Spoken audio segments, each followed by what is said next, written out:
This presentation was given originally on Saturday, November 22nd, 2014, in San Diego, California, at the Association of Practical Theology in conjunction with the American Academy of Religion. For new employment spaces to emerge for theological educators, new and alternative pathways are needed to get us there. Today, I want to bear witness to the current situation. First, with a case study based on my own story. Second, with a brief analysis of the crisis in higher education and theological schools.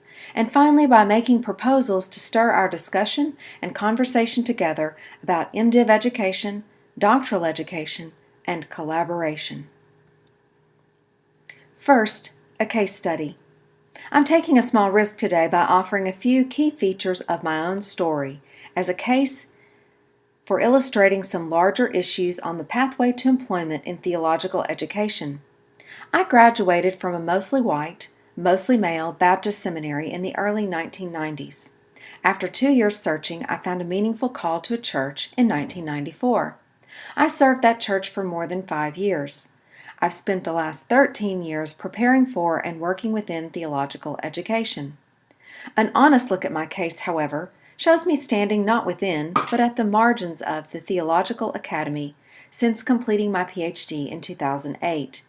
I've become an alternative academic. So from that stance at the margins, I'm working to lay a foundation for some new pathways for myself and for others toward vocationally fulfilling employment in theological education. In her highly acclaimed first book, The Rise, Stacy Lewis traces the necessity of failure as the ground of anything genuinely novel or innovative in sports, business, entertainment, discovery, and other cultural achievements.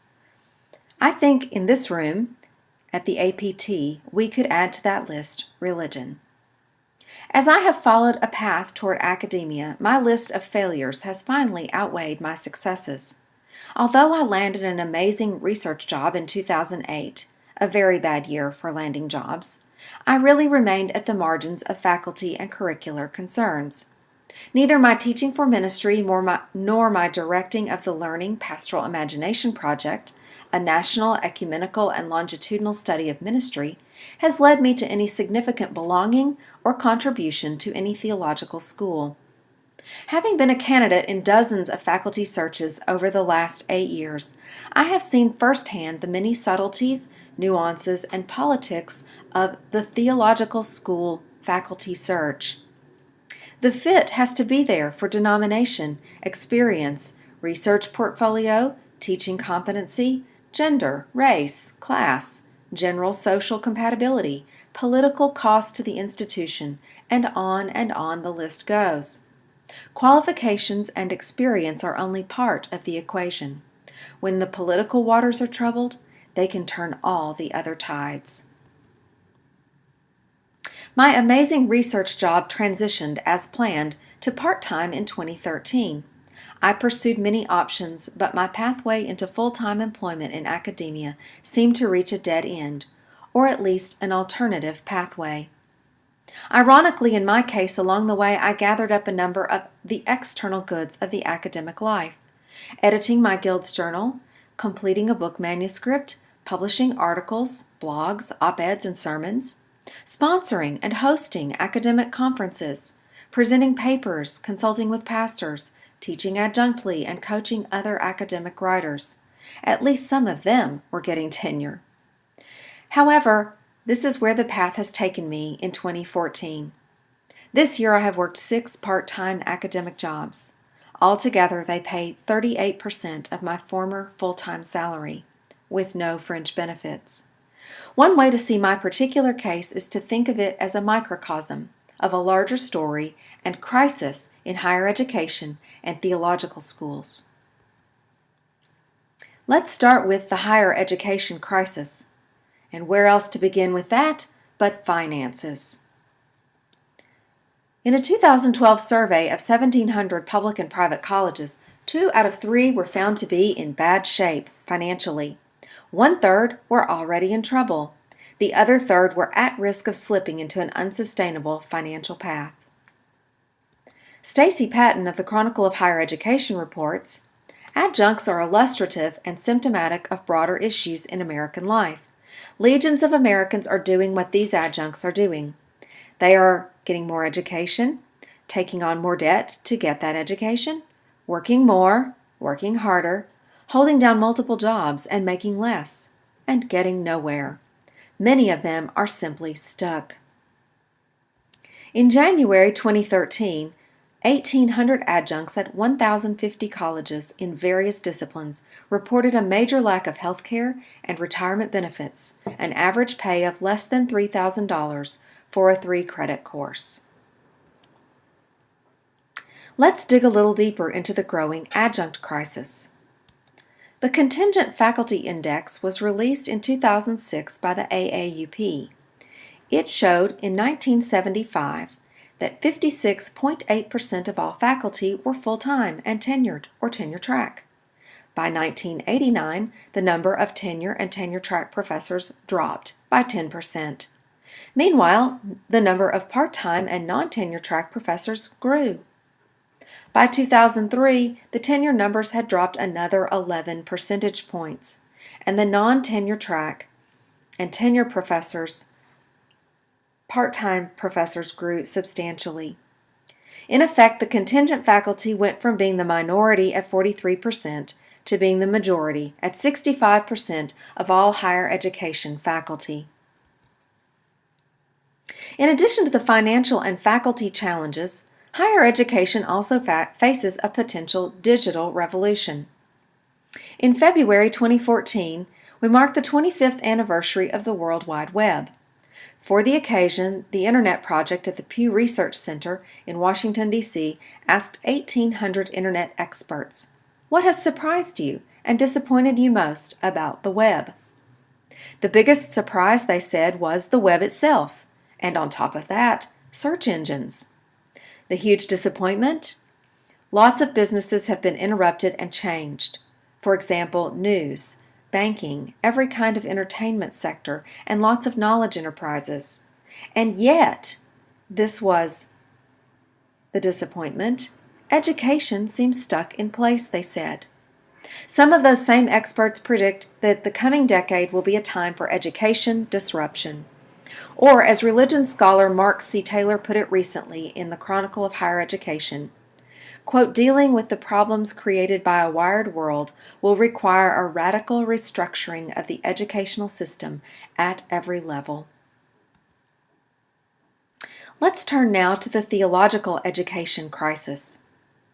When the stock market took a dive in November 2008, many seminaries were already in trouble financially. In 2007, the Association of Theological Schools reported 20% of freestanding seminaries were operating with deficit budgets 3 of the last 5 years. They held less than 1 year of operating expenses in reserve. Theological schools relying heavily upon endowments lost thousands, even millions of income in 2008. Others watched their large gifts go underwater, falling to values below the original gifts. As a result, schools cut budgets, programs, staff, bookstores, and financial aid to students. In a study of 15 financially stressed schools between 2009 and 2011, ATS identified the top 5 impediments to schools' ability to reach any financial equilibrium.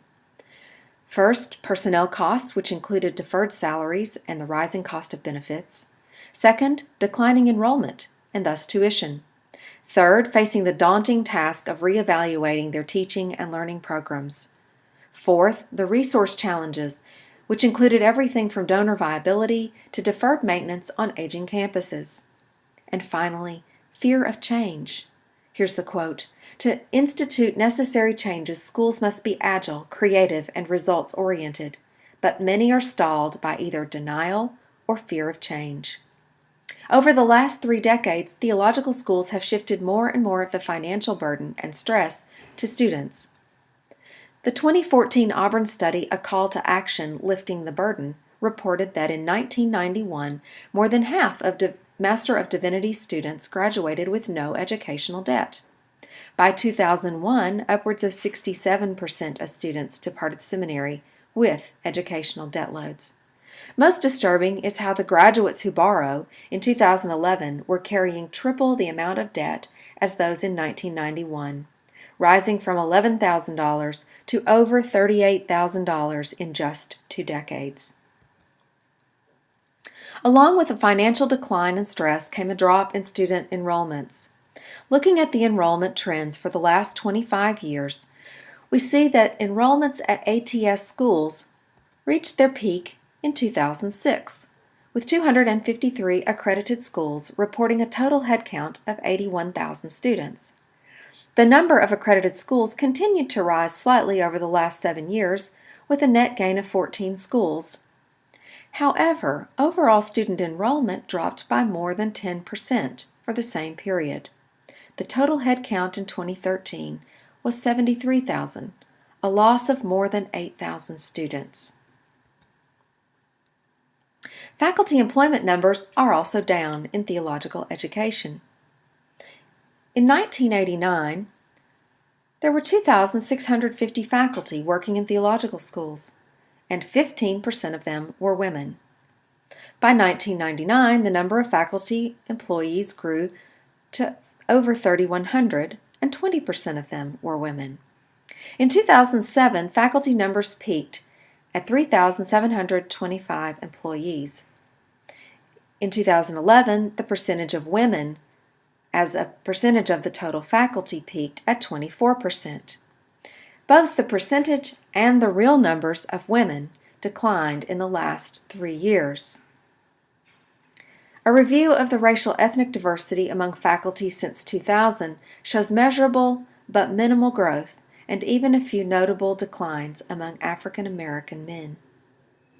Despite the dramatic financial crisis of 2008, doctoral granting schools at the Association of Theological Schools admitted more students in 2009 than they did in 2008. A delayed effect of that oversight is that a more complicated pathway for doctoral candidates who are graduating now are struggling to find meaningful, sustainable work in theological education. Of course, some of them are getting hired in traditional roles. Some are teaching as adjuncts and piecing together careers. Others, however, are abandoning the profession. Adjunct work in seminaries remains mostly hidden and unacknowledged. Adjuncts often anchor the so-called practical areas of the curriculum, and consequently their lack of full-time faculty status depletes the engagements between conceptual work and practical use of knowledge. So what? Well, together these challenges, losses, failures, and declines have a paralyzing effect on schools in terms of innovation.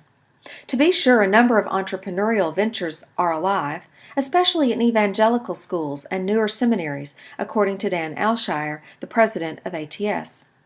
But it seems fair to say that theological education is not presently a growth industry. It seems clear to me that we need some new pathways forward requiring innovation, entrepreneurship, and inspiration. It's hard to say which of our many shared declines or failures may lead us to the next viable renewal for theological education. Let's consider a few provocative proposals on the model of appreciative inquiry to get us thinking and open up some conversation about possible new pathways. Proposal number 1. Let's rethink MDiv education. We need to start by asking how ministry education is failing, both in its content and its delivery. One more positive way to get at this question is to focus intentionally on how new pastors are actually learning the practice of ministry over time. With that in mind, then we can ask, how might we reimagine formation, teaching, and curriculum that assists in a learning process for the sake of cultivating pastoral imagination? You can invite me or Chris Sharon, or both of us, to your school, and we'll share findings from the Learning Pastoral Imagination Project with you. What can we learn from Central Baptist Theological Seminary's experiment with an all-women's cohort of MDiv students? Central Seminary saw education failing at a number of points. They built a new model called the CREATE program. Each cohort, made up of men and women in most cases, features innovation, entrepreneurial spirit, global Christianity, 3 internships, and full tuition. So what can we learn from other churches like the Vineyard and seminaries like City Seminary in New York, who saw failure in ministry education to connect with the church, make connections between the church and the academy? Both the school and the church responded by relocating ministry education into the churches and neighborhoods that are the very context of ministry. And what can we learn from the Church of England, which is experiencing a renaissance in ministry education? They set out a decade ago to revitalize vocation all across the church, especially in young people. They didn't set out simply to recruit more priests. Rethinking MDiv education may open up some unimagined pathways that lead to new employment spaces in theological education. Proposal number 2, let's rethink doctoral education. We need to ask, how is doctoral education for theological vocations failing? What if we focused our doctoral education toward preparing some students for public theology from the outset, so they might intentionally choose an alternative pathway?